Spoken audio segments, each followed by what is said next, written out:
You know, we like to hold on to wines here.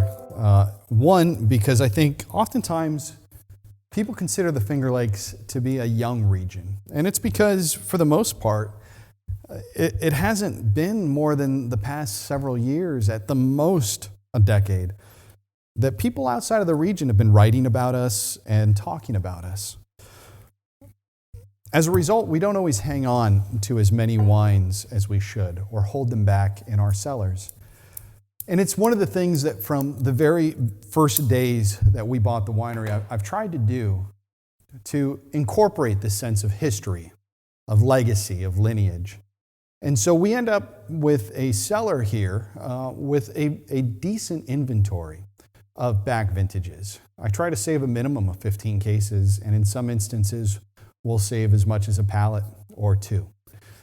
The 2012 Dry Riesling was a wine in which I did save that pallet and a half, in part because some wines need longer to age, to open up, to really express themselves. I've noted that sometimes in dry vintages, we'll find that we get some different ripening patterns in the Finger Lakes than we're used to seeing. It isn't this straight line of sugar goes up in heat and acid goes down.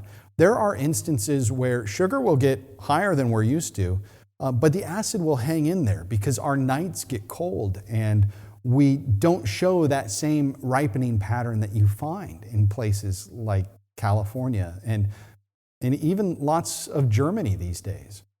So the 2012 Dry Riesling comes from a very warm, a very dry vintage. It did get some great ripeness. We finished with a 12.3% alcohol on this wine, but the acid is not like many other places in the world. The pH on this wine was 2.94, and we were up around 6-7 grams per liter of TA. A pH that low essentially guarantees an antimicrobial environment where the perception of acid will be much higher. As a result, that perception of acid and the low pH contribute to making this a wine that will age for an exceptional period of time. So even though this wine has no residual sugar, it was fermented bone dry. I think, it's been a while since I tested, but I think it was literally 1 gram, which at this level of acid is imperceptible. So let's take a look. We're starting to see some of that nice straw color come about. It's not amber. You can see in the 2011 semi-dry Riesling video, that's much more of a golden color. This doesn't look very far off from my 2019 Chardonnay right now, although that was influenced by some oak. So let's take a look. On the nose, I'm getting all kinds of that rain on concrete or rain on asphalt. I'm getting that shale feeling, when you're walking by the lake and you're next to a shale cliff and that water is constantly running down, just coming through the soil. This is exactly what we smell. This is not a fruit-focused wine. This is definitely herbal. I describe them as base notes, low tones, broad tones.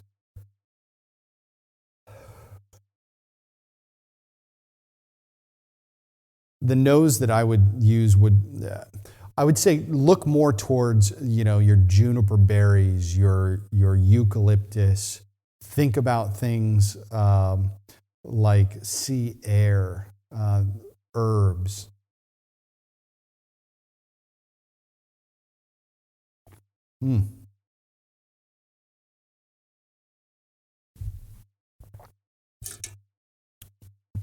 That dryness is there. The amazing thing to me is, 8 years on, that alcohol at 12.3 is kind of high, but this isn't jumping out as heavily alcoholic.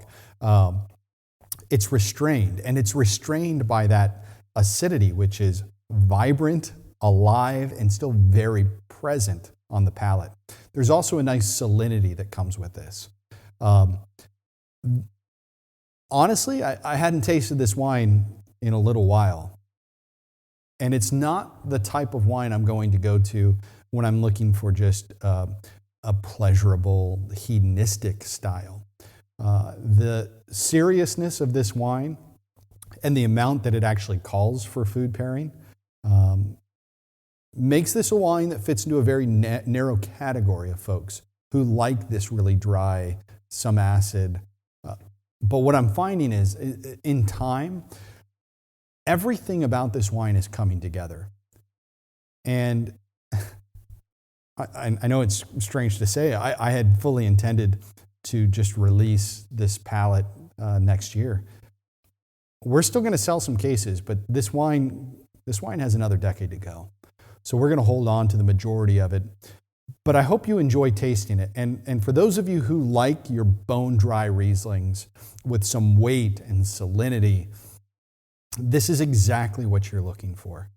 So try to pair this with things like, your creamy, fatty cheeses. You're going to want to pair this with anything that's really salty. Anything like octopus, anything that has some density, some mussels, clams. It would go well with lobster.